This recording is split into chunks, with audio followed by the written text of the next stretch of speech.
News, सच जरूरी है। दर्शकों नमस्कार, मैं हूं श्रद्धा तिवारी और आप देख रहे हैं MNS न्यूज टीवी। तो एक नजर आज की शाम विस्तार से। मुंबई केंद्रीय मंत्री नितिन गडकरी को सुप्रीम कोर्ट से मिली राहत। उच्चतम न्यायालय ने बुधवार को बंबई उच्च न्यायालय के उस फैसले को बरकरार रखा जिसमें केंद्रीय मंत्री नितिन गडकरी के खिलाफ लगाए गए कुछ आरोपों को खारिज कर दिया गया है। इन याचिकाओं में 2019 में नागपुर से उनके निर्वाचन को चुनौती दी गई थी। न्यायमूर्ति सूर्यकांत और न्यायमूर्ति N कोटेश्वर सिंह की पीठ ने कांग्रेस उम्मीदवार नाना फाल्गुन राव पटोले और नागपुर निर्वाचन क्षेत्र के मतदाता नफीस खान की याचिका खारिज कर दी, जिसमें उच्च न्यायालय की नागपुर पीठ के 26 फरवरी 2021 के आदेश को चुनौती दी गई थी। उच्चतम न्यायालय ने कहा है कि गडकरी ने 2024 के आम चुनाव में फिर से इस सीट पर जीत दर्ज की और कहा है कि उच्च न्यायालय द्वारा अपनाया गया तर्क सही था। पीठ ने कहा, हमें उच्च न्यायालय के आदेश में हस्तक्षेप करने का कोई कारण नहीं दिखता। उच्च न्यायालय ने अपने आदेश में चुनाव याचिकाओं को खारिज करने से इनकार कर दिया है, लेकिन परिवार के सदस्यों की आय और उनके स्वामित्व वाली भूमि के संबंध में उनमें किए गए कुछ दावों को खारिज कर दिया। केंद्रीय मंत्री नितिन गडकरी ने सरकार के जाति जनगणना के फैसले का समर्थन किया है। उन्होंने सोशल मीडिया पर पोस्ट कर लिखा है कि सामाजिक न्याय को मजबूत करने की दिशा में एक ऐतिहासिक कदम उठाते हुए पीएम मोदी सरकार ने आगामी जनगणना में जाति आधारित जनगणना को सामाजिक न्याय को मजबूत करने की दिशा में एक ऐतिहासिक कदम उठाते हुए पीएम मोदी सरकार ने अपनी आगामी जनगणना में जाति आधारित गणना को शामिल करने को मंजूरी दे दी। अगली खबर, पीएम मोदी ने वेब समिट का किया उद्घाटन। पीएम नरेंद्र मोदी 1 मई को मीडिया और मनोरंजन जगत में भारत को वैश्विक मंच देने जा रहे हैं विश्व श्रव्य दृश्य एवं मनोरंजन सम्मेलन का उद्घाटन किया। उन्होंने मुंबई में आयोजित विश्व ऑडियो विजुअल और मनोरंजन शिखर सम्मेलन 2025 में दुनिया भर से आए कलाकारों, कंटेंट क्रिएटर्स, निवेशकों और नीति निर्माताओं को संबोधित करते हुए इसे एक ऐतिहासिक अवसर बताया। मोदी ने यह भी कहा है कि इस सम्मेलन के माध्यम से भारत और दुनिया भर के कलाकारों और इनोवेटर्स के बीच एक मजबूत और सहयोगी नेटवर्क बनेगा, जो वैश्विक सृजनात्मकता और नवाचार को एक नई दिशा देगा। मोदी ने कहा है कि आज यहाँ मुंबई में 100 से अधिक देशों से आर्टिस्ट, इनोवेटर्स, निवेशक और नीति निर्माता एक साथ एक ही छत के नीचे एकत्रित हुए हैं। एक तरह से आज यहाँ ग्लोबल टैलेंट और ग्लोबल क्रिएटिविटी के एक ग्लोबल इकोसिस्टम की नींव रखी जा रही है। यह वाकई एक वेव है।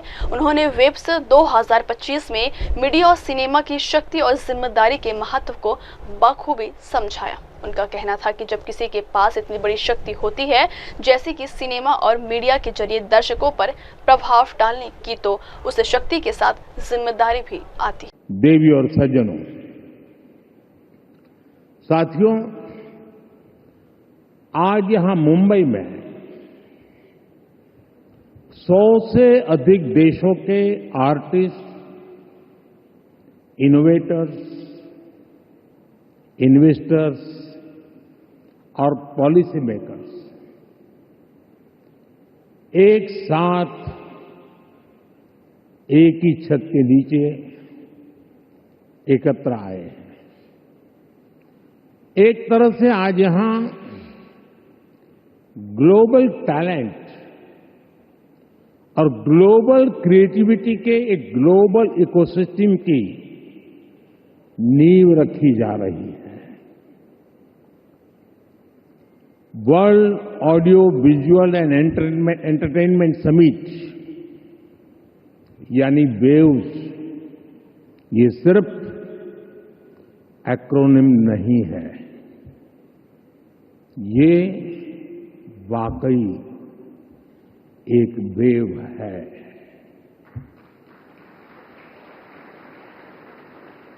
कल्चर की,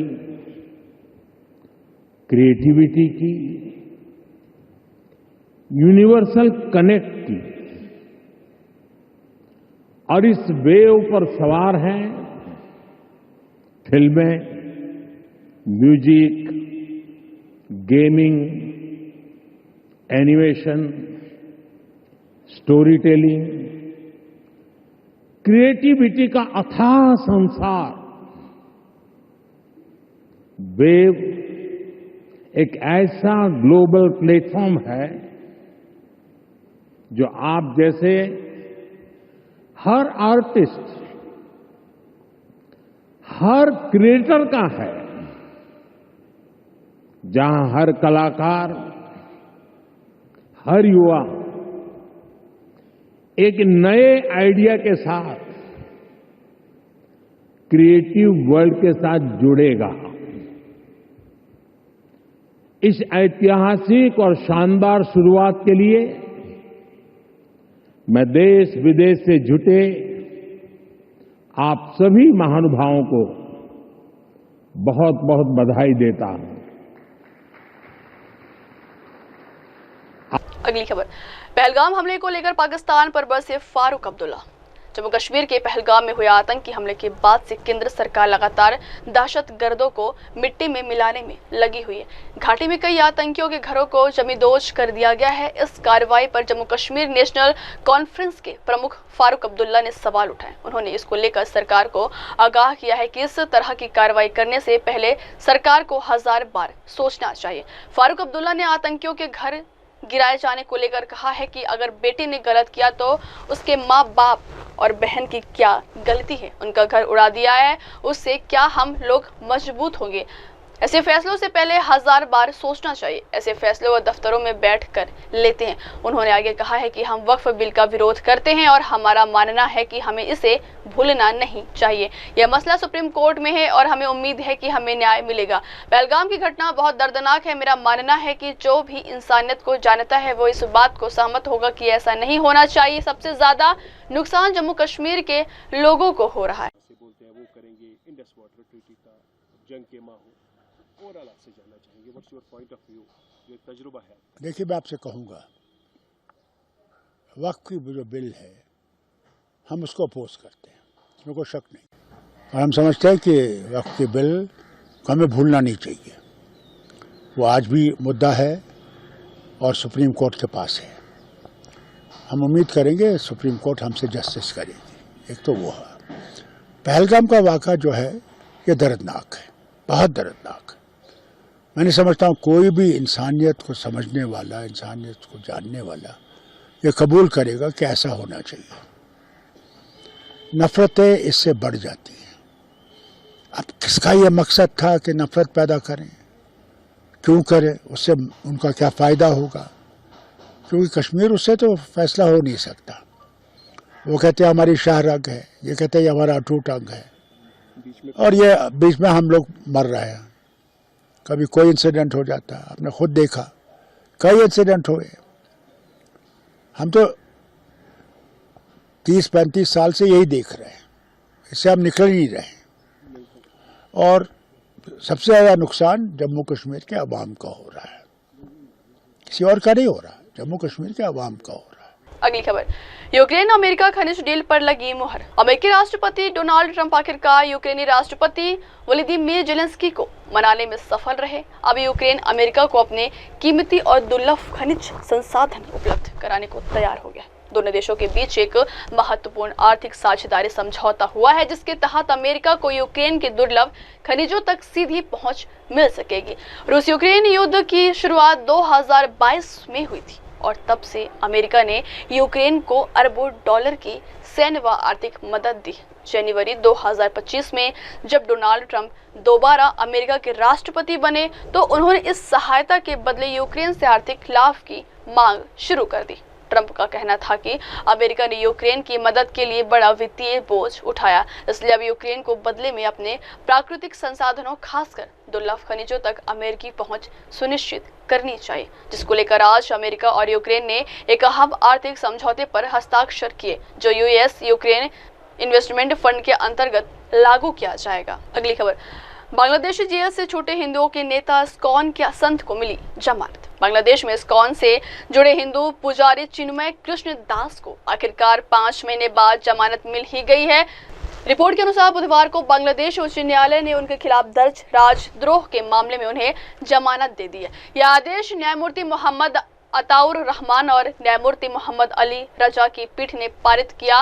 बांग्लादेश सम्मिलित सनातनी जागरण जोत के प्रवक्ता और पूर्व इस्कॉन नेता चिन्मय कृष्ण दास को पिछले साल 25 नवंबर को ढाका हवाई अड्डे पर गिरफ्तार किया गया था। उन पर बांग्लादेश के राष्ट्रीय ध्वज का अपमान करने का आरोप है और वे राजद्रोह के आरोपों का सामना कर रहे हैं। चटगांव में 2 जनवरी को हुई सुनवाई के दौरान दास के बचाव पक्ष ने दलील दी कि वह अपनी मां के प्रति श्रद्धा के समान ही मातृभूमि के प्रति गहरा सम्मान रखता है और वह देशद्रोही नहीं है। इन दलीलों के बावजूद अदालत ने जमानत याचिका को खारिज कर दिया। भट्टाचार्य ने कहा है कि हमने अदालत को बताया है कि पुजारी अपनी मां की तरह मातृभूमि का सम्मान करता है और देशद्रोही नहीं। अगली खबर, क्या टेस्ला से कटेगा एलन मस्क का पत्ता? दुनिया के सबसे अरबपति बिजनेसमैन एलन मस्क की कुर्सी इस वक्त खतरे में दिखाई दे रही है। Electric vehicle manufacturing company Tesla ने ऑफिशियल तौर पर एक सीईओ की खोज करना शुरू कर दिया। टेस्ला के शेयर मार्केट में परफॉर्मेंस और नेतृत्व को लेकर इन्वेस्टर्स की चिंता बढ़ती जा रही है। हाल ही में टेस्ला के शेयरों में तकरीबन 4% की गिरावट देखी जा रही है, जिससे इस रिपोर्ट से जोड़ा जा रहा है। कंपनी को तगड़ा झटका तब लगा जब वो इलेक्ट्रिक व्हीकल सेल्स के मामले में चीन की कंपनी BYD से पिछड़ गई। ये टेस्ला के लिए एक बहुत बड़ा इशारा था, क्योंकि ऐसा पहली बार हुआ है जब कंपनी की सेल्स में गिरावट आई है। निवेशकों को इस बात की भी चिंता है कि एलन मस्क कंपनी की बजाय अपनी पॉलिटिकल एक्टिविटी और अन्य व्यवसायों जैसे एक्स यानी पूर्व में ट्विटर या स्पेस एक्स पर ज्यादा ध्यान केंद्रित कर रहे हैं। रिपोर्ट्स के अनुसार कुछ इन्वेस्टर्स को लगता है कि मस्क का ध्यान अब व्हाइट हाउस की पॉलिटिक्स की ओर ज्यादा है, जिससे टेस्ला की लीडरशिप पर इसका असर हो रहा है। ऐसे में बोर्ड का यह कदम टेस्ला के फ्यूचर के लिए बेहद अहम माना जा रहा है।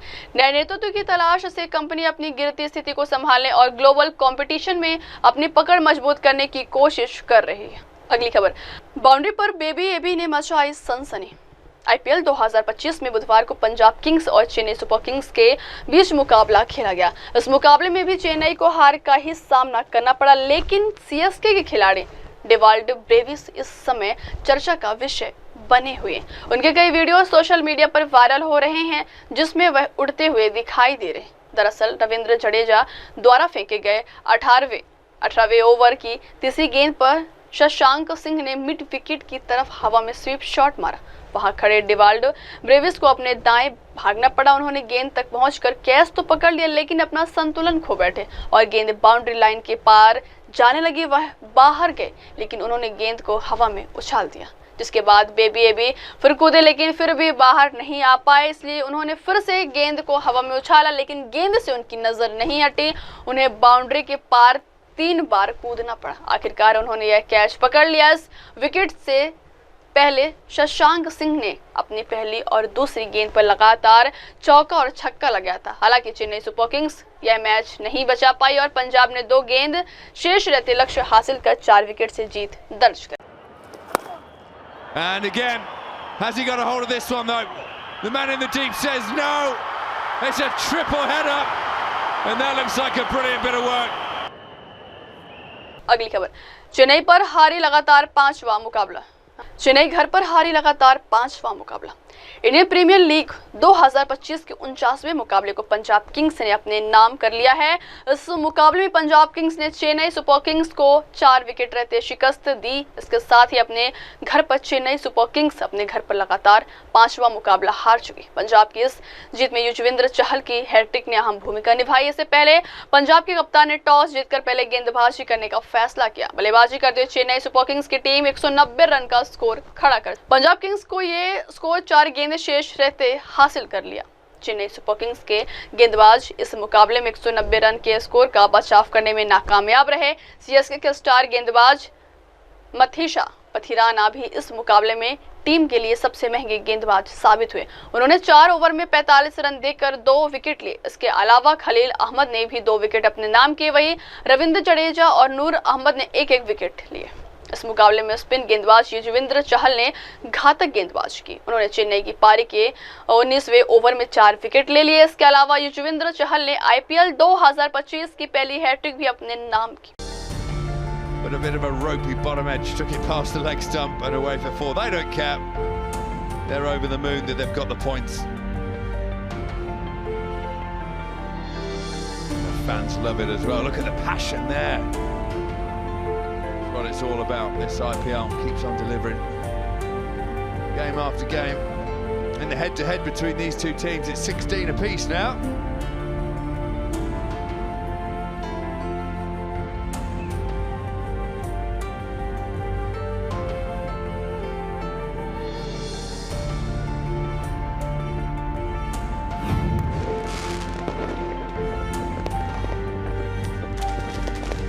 Punjab Kings are tonight's winners by 4 wickets.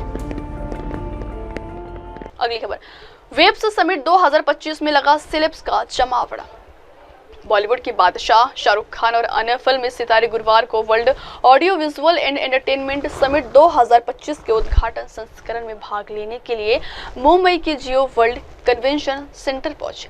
4 दिवसीय कार्यक्रम का उद्घाटन आज पीएम नरेंद्र मोदी करेंगे। वेब्स इंडिया के इंस्टाग्राम हैंडल द्वारा साझा किए गए दृश्यों के अनुसार शाहरुख खान कार्यक्रम स्थल पर पहुंचे और JWCC भवन में प्रवेश करते ही आयोजकों और कर्मचारियों से मिलते हुए दिखाई दिए। मेगा स्टार चिरंजीवी को भी उस इमारत में देखा गया है जहां उद्घाटन वेब्स शिखर सम्मेलन होने वाला। सुपरस्टार आमिर खान पारंपरिक काले रंग की पोशाक में कार्यक्रम में पहुंचे। डैशिंग कपल आलिया भट्ट और रणवीर कपूर एक साथ कार्यक्रम में पहुंचे। सुपरस्टार रजनीकांत भी वेब्स समिट 2025 की ओर जाते हुए बिल्डिंग में दिखे। उनके साथ अक्षय कुमार, अनिल कपूर, हेमा मालिनी, दीपिका पादुकोण और अन्य सहित कई अन्य बॉलीवुड सितारे भी इस कार्यक्रम में देखे गए।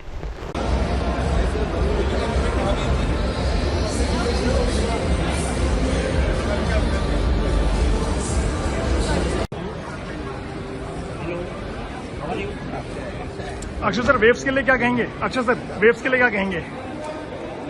अगली खबर, हॉरर कॉमेडी जॉनर में मौनी रॉय ने मारी बाजी। अपने कैरियर में क्राइम से लेकर एक्शन, ड्रामा, रोमांस और कॉमेडी तक हर तरह के जॉनर की फिल्में कर चुके संजय दत्त अपने कैरियर के इस पड़ाव पर हॉरर कॉमेडी जॉनर के साथ नया एक्सपेरिमेंट करते हुए नजर आ रहे हैं। उनकी फिल्म द भूतनी आज सिनेमाघरों में रिलीज हो चुकी है। फिल्म में संजय दत्त बेहद अलग अंदाज में नजर आए। एक तांत्रिक के अपने रोल में वो एंटरटेन करते हैं और जचते हैं।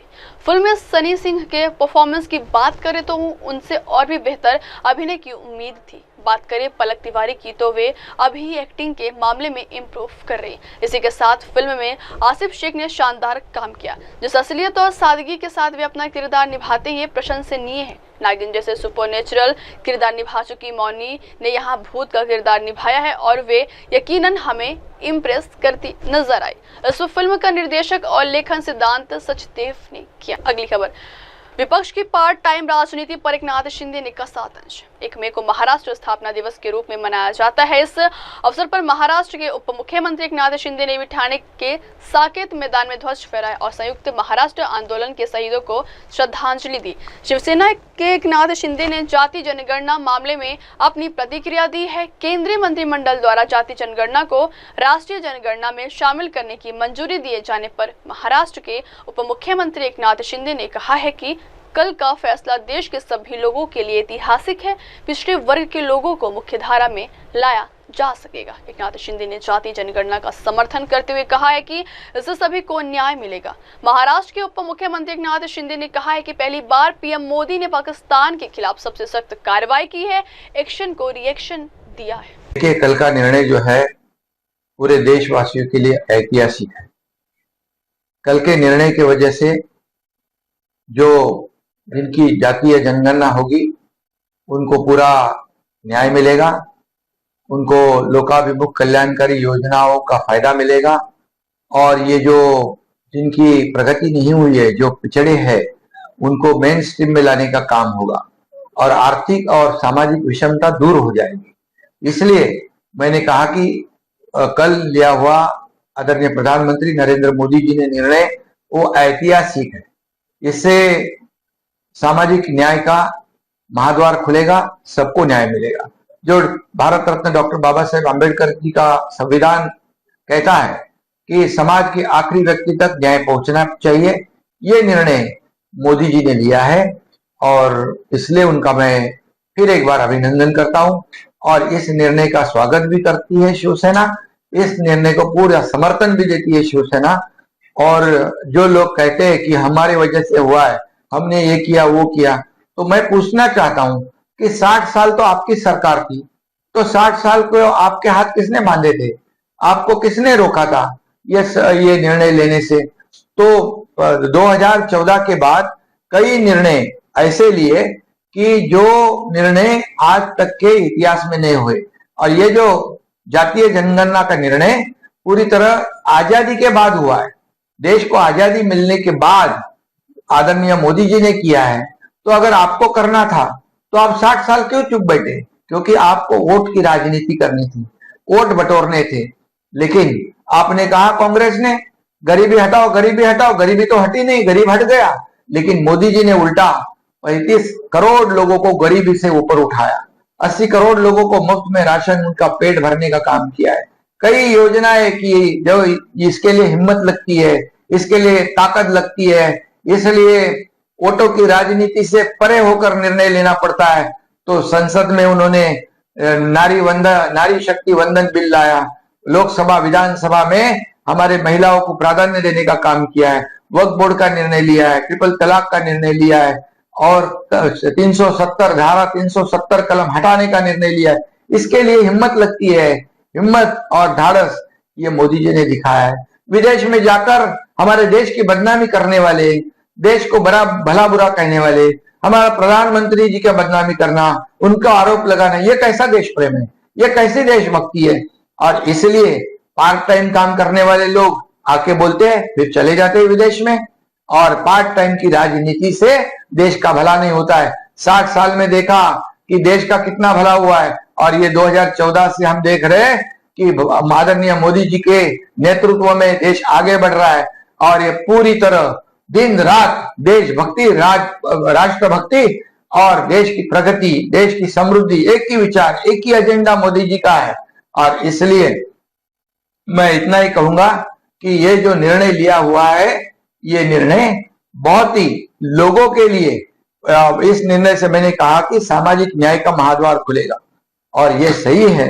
इसलिए मैं उनका स्वागत करी कि कल भी किया हूं। हमारी शिवसेना पार्टी पूरी तरह उनके समर्थन में है, क्योंकि उनके निर्णय खुद के हित में नहीं, वोटों के हित में नहीं, वोटों की राजनीति नहीं, उनके निर्णय 140 करोड़ जनता को मुख्य प्रवाह में लाने की राजनीति करते हैं और इसलिए पूरा देश उनके साथ है। कार्रवाई होगी। देखिए, मोदी जी ने पहली बार पाकिस्तान के खिलाफ कड़ा रुख अपनाया है, एक्शन को रिएक्शन दिया है और 5 लोगों को हाई कमीशन से हटाया, सिंधु जल करार को रोक दिया, वीजा को बंद कर दिया, अटारी बॉर्डर बंद कर दिए। पाकिस्तान के लोग हिंदुस्तान में हैं, उनको तुरंत देश छोड़ने का आदेश किया है। अभी तीनों दलों की बैठक ली हुई है, उनको खुली छूट दी है देश की रक्षा करना, 140 करोड़ जनता की रक्षा करना। ऐसे पहले कभी हुआ था? इससे पहले पुलवामा का सर्जिकल स्ट्राइक किसने किया था? सेना के जवानों पर अटैक करने के बाद तुरंत मोदी जी ने फैसला करके सर्जिकल स्ट्राइक करके पाकिस्तान को मुंह तोड़ जवाब दिया था। अभी भी पाकिस्तान को कमर तोड़ जवाब मिलेगा, पाकिस्तान का नामो निशान मिटेगा। ऐसी शुरुआत हुई है। सुबह तीनों दलों की बैठक ली, सेना के, वायुसेना, नौसेना और हमारी थल सेना, ये तीनों प्रमुख लोगों की बैठक ली। उसमें उनका जो रुख है, कठोर निर्णय लेने का रुख दिखा।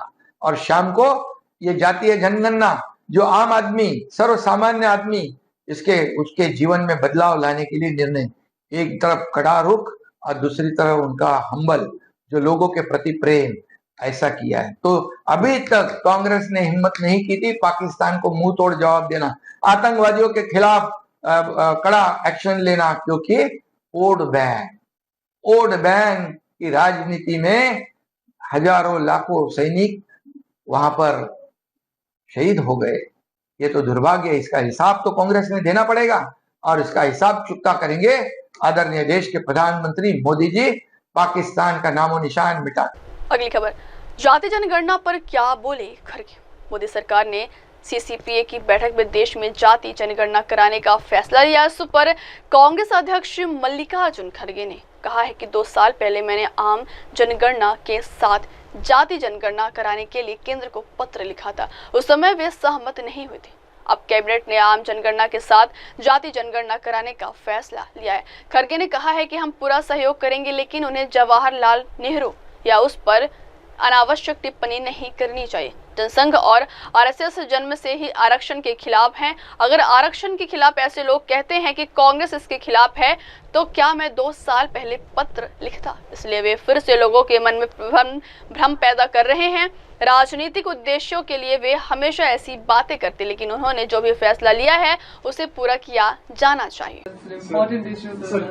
Since you're articulate about it, in just brief, in short, sir, what you feel about the center's decision? No, I have told already. I have written a letter long back, 2 years back, on caste census, along with the general census, and they did not agree at that time. But now the cabinet has taken a decision to conduct a caste census along with general census. It is a good thing, and we fully cooperate for this. But they should not comment unnecessarily on Jawaharlal Nehru or they are opposed this, that. They are the Janasangh and RSS. By birth, they are against this reservations. And when such people who were against this reservation, they are talking, the Congress is not in favor of that, this. If we were not in favor, have I written that letter 2 years back, or have you done many agitations district-wise? Therefore,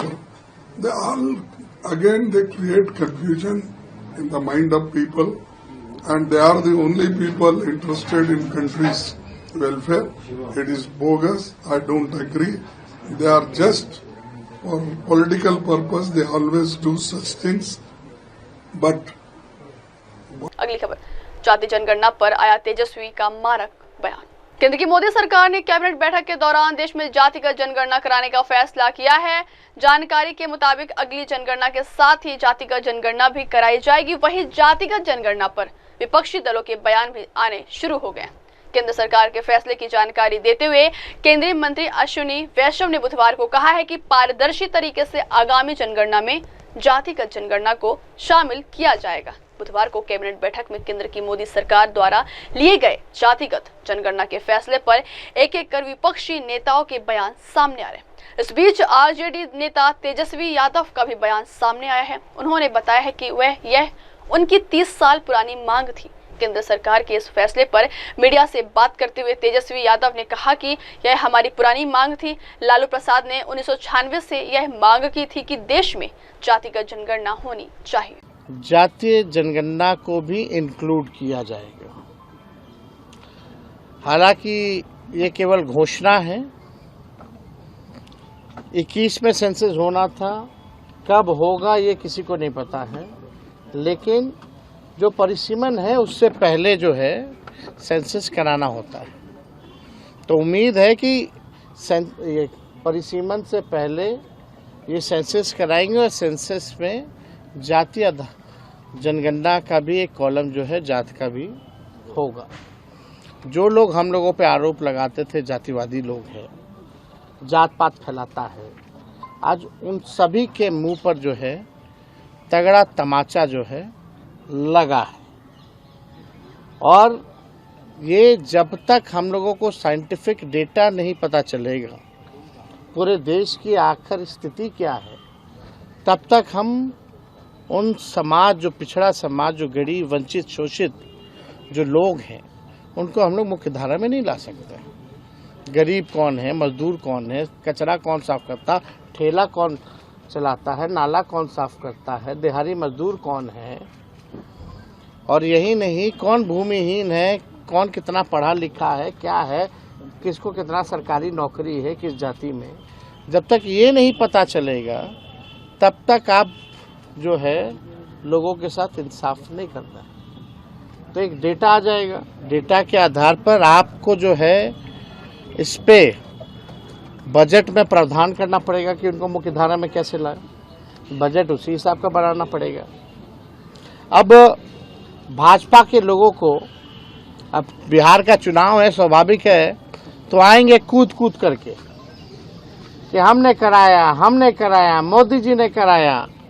अरे मोदी जी ने तो कई बार नकारा, लड़ाई तो असली लालू जी ने, हमारे पुरखों ने, समाजवादियों ने लड़ने का काम किया है। और भाजपा के लोगों को, एनडीए के लोगों को हम आज थोड़ा क्रोनोलॉजी जो है और इतिहास जो है वो बताना चाहते हैं, इसलिए आप सब लोगों को यहाँ बुलाया गया। 1996 में देवगौड़ा जी के कैबिनेट में ये निर्णय हुआ था कि 2001 का जो सेंसस होगा उसमें जातीय जनगणना जो है कराया जाए। और लालू जी उस समय जनता दल के राष्ट्रीय अध्यक्ष रहे और ये हम लोगों के दल के, हम लोगों के नेता की 96 से ही लगातार जो है मांग थी। कोई माने ना माने, ये इंडियन एक्सप्रेस का ये कटिंग भी है हमारे पास। जब देवगौड़ा ने ये फैसला लिया था, इसमें लिखा the proposal for a caste based census, a move recently opposed by the Home Ministry, had been on top of the agenda of the 1996 United Front government। तो ये तो तब से ही हम लोगों की थी। और 2001 में कौन प्रधानमंत्री थे, किसकी सरकार थी? तो हम लोगों, बीजेपी की सरकार थी, अटल जी प्रधानमंत्री थे। तो जो हम लोगों का जो कैबिनेट जो डिसीजन था जनता दल का, आपका यूनाइटेड फ्रंट गवर्नमेंट 1996 का, उसको भाजपा की सरकार ने नहीं माना। फिर आप आइए देखिएगा, 26 जुलाई 2015 को लालू जी ने राजभवन मार्च भी किया था। और लगातार 2016 से हम लोग 17 हो, 18 हो, 19 हो, लगातार जो है जाति आधारित गणना की जो है मांग हम लोगों ने की। ये उस समय लालू जी का भी ट्वीट है 2015 का, ये भी पढ़ते, मोदी यूएन जाकर मेरे खिलाफ पिटीशन दे, लेकिन मैं गरीबों की लड़ाई लड़ते लड़ते आरक्षण बढ़वाकर जातीय जनगणना के आंकड़े प्रकाशित करवाकर ही दम लूंगा।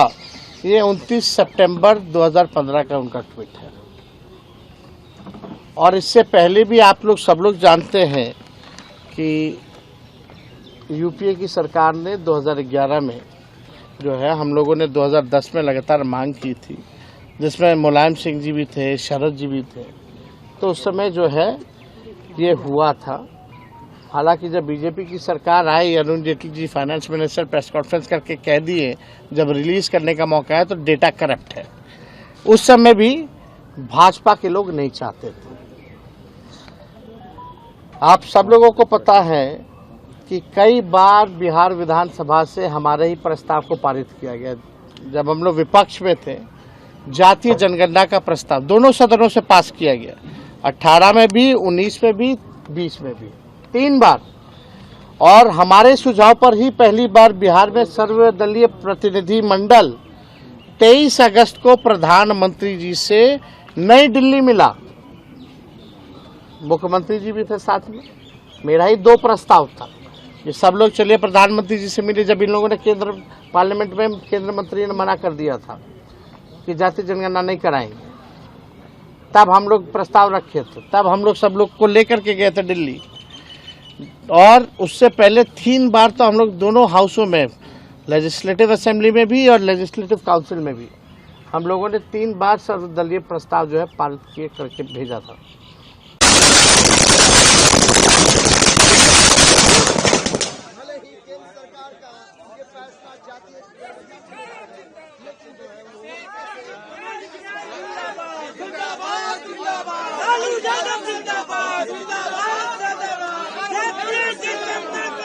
वक्त हो चला दर्शकों ब्रेक का। ब्रेक से लौटने के बाद देखिएगा देश और दुनिया की तमाम बड़ी खबरें। बने रहिए एमएनएस न्यूज़ टीवी पर। नमस्कार।